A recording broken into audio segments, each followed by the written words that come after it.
హైదరాబాద్ను కాలుష్య రహిత సిటీగా మార్చడానికి అవసరమైన సంస్కరణలు చేపట్టాలని అధికారులను ఆదేశించారు ముఖ్యమంత్రి రేవంత్ రెడ్డి. వచ్చే 25 ఏళ్ల అవసరాలను దృష్టిలో పెట్టుకుని ప్రణాళికలు సిద్ధం చేయాలన్నారు. హెచ్ఎండీఏపై సమీక్షలో కీలక ఆదేశాలు ఇచ్చారు CM. Under ground drainage, under ground విద్యుత్పై అధికారులు ఫోకస్ పెట్టాలని చెప్పారు. కోర్బన్ రీజియన్లో కాలుష్య నియంత్రణకు శాశ్వత పరిష్కారం కనుక్కోవాలని సూచించారు.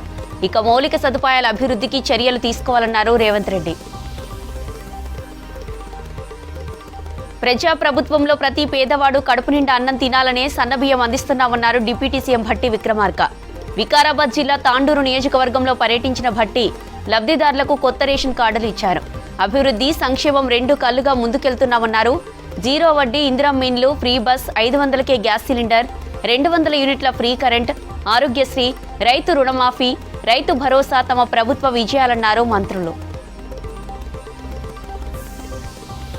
ఆరోగ్యశ్రీతో పేదలకు ఎంతో మేలు జరుగుతోందన్నారు కార్మిక మైనింగ్ శాఖ మంత్రి వివేక్ వెంకటస్వామి. విద్యా, వైద్య రంగాలకు ప్రభుత్వం అత్యధిక ప్రియారిటీ ఇస్తుందని చెప్పారు. సిద్దిపేట జిల్లాలో పర్యటించిన మంత్రి సిద్దన్నపేటలో కొత్త రేషన్ కార్డులను పంపిణీ చేశారు. 10 ఏళ్లు కేసీఆర్ ప్రజలను మోసం చేశారని విమర్శించారు. డబుల్ బెడ్రూమ్ ఇండ్లు ఇస్తానని చెప్పి ఏ ఒక్కరికి ఇవ్వలేదన్నారు. సిద్దిపేట జిల్లాకు 10,000 ఇండ్లు మంజూరు చేశామని చెప్పారు మంత్రి వివేక్. బీజేపీతో బీఆర్ఎస్ కుమ్మక్కైందని విమర్శించారు మంత్రి సీతక్క. ఏపీ బీజేపీ నేత సీఎం రమేష్ తనతో కేటీఆర్ మాట్లాడిన విషయాలు ఆధారాలతో నిరూపిస్తానని చెప్పినా ఎందుకు స్పందించడం లేదని ప్రశ్నించారు. బీజేపీతో కుమ్మక్కు కావడం వల్లే పార్లమెంటు ఎన్నికల్లో బీఆర్ఎస్కు డిపాజిట్లు రాలేదన్నారు. అభివృద్ధికి ప్రతిపక్షం సహకరించాలి కానీ అడ్డుకోవడం సరికాదన్నారు మంత్రి సీతక్క. స్థానిక సంస్థల ఎన్నికలు, క్షేత్రస్థాయిలో కాంగ్రెస్ బలోపేతంపై ఉమ్మడి జిల్లాల వారీగా సమీక్షలను ప్రారంభించింది పీసీసీ. హైదర్గూడ ఎమ్మెల్యే క్వార్టర్స్లో హైదరాబాద్ జిల్లాపై పీసీసీ చీఫ్ మహేష్ కుమార్ గౌడ్, రాష్ట్ర వ్యవహారాల ఇన్ఛార్జి మీనాక్షి నటరాజన్ జిల్లా నేతలతో భేటీ అయ్యారు. జీహెచ్ఎంసీలో లీడర్ల సమన్వయం, కార్పొరేషన్ డైరెక్టర్లు, సభ్యులపై డిస్కస్ చేశారు. రివ్యూలో city incharge minister Ponnam, Hyderabad జిల్లా ఇన్ఛార్జి జగ్గారెడ్డి పాల్గొన్నారు. బీసీలకు 42% రిజర్వేషన్లు అమలు చేయాల్సిన బాధ్యత కాంగ్రెస్దేనన్నారు బీజేపీ స్టేట్ చీఫ్ రామచంద్రారావు. బీసీల 42% కోటాలో ముస్లింలకు 10% కలపడాన్ని బీజేపీ వ్యతిరేకిస్తోందన్నారు. బీసీ రిజర్వేషన్ల ఆర్డినెన్స్లో వివరాలను ప్రజలకు ఎందుకు చెప్పడం లేదని ప్రశ్నించారు. ఇచ్చిన హామీలు అమలు చేయలేక కేంద్రంపై నిందలు వేస్తున్నారని విమర్శించారు. పార్టీ స్టేట్ ఆఫీసులో ఖమ్మం జిల్లా బీజేపీ కార్యకర్తల ఆత్మీయ సమ్మేళనంలో పాల్గొన్నారు రామచంద్రారావు. నాగార్జున సాగర్ ప్రాజెక్టుకు భారీ వరద వస్తుంది. నిన్న రాష్ట్ర మంత్రులు ఉత్తమ్, అడ్లూరి లక్ష్మణ్, కృష్ణమ్మకు ప్రత్యేక పూజలు చేసి 9 గేట్లు ఓపెన్ చేసి నీటిని కిందికి వదిలారు.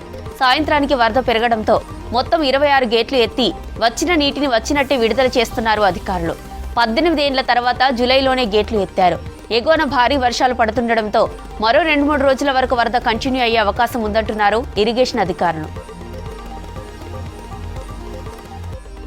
రాష్ట్రంలో పొడి వాతావరణం ఏర్పడింది. సముద్రంలో ఆవర్తనం, ద్రోణి పూర్తిగా కనుమరుగవడంతో అన్ని జిల్లాల్లో వర్షాలు తగ్గాయి. మరో వారం పాటు పరిస్థితి ఇలాగే ఉంటుందని తెలిపింది వాతావరణ శాఖ. వర్షాలు ఉండవు కానీ బలమైన ఈదురుగాలులు వీస్తాయని ప్రకటించింది. నిన్న నిర్మల్ జిల్లాలో మాత్రమే వర్షం పడిందన్నారు అధికారులు. పహల్గామ్ ఉగ్రదాడి, ఆపరేషన్ సింధూర్పై చర్చతో పార్లమెంటు దద్దరిల్లింది. కేంద్రంపై ప్రశ్నల వర్షం కురిపించాయి విపక్షాలు. ఆపరేషన్ సింధూర్తో జరిగిన నష్టానికి కేంద్రానిదే పూర్తి బాధ్యతన్నారు ఎల్ఓపీ రాహుల్ గాంధీ. సైన్యాన్ని పాక్పై యుద్ధానికి పంపించి ఆర్మీ చేతులు కట్టేశారని ఆరోపించారు. భారత్ పాక్ యుద్ధం ఆపారని ట్రంప్ ఇప్పటికీ 29 సార్లు చెప్పారన్నారు రాహుల్. ప్రధాని మోదీ ఒక్కసారి కూడా ట్రంప్ ప్రమేయం లేదని చెప్పలేకపోయారని సెటైర్ వేశారు. వైట్ హౌస్లో పాక్ ఆర్మీ జనరల్ మునీర్తో ట్రంప్ లంచ్ చేస్తుంటే మోదీ, జయశంకర్ ఎక్కడున్నారని ప్రశ్నించారు రాహుల్.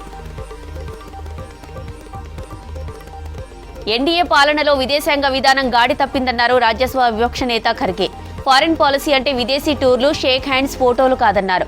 మోదీ సర్కార్ అస్పష్టమైన విధానాలతోనే ఏ ఒక్క దేశం మద్దతు ఇవ్వలేదన్నారు ఖర్గే.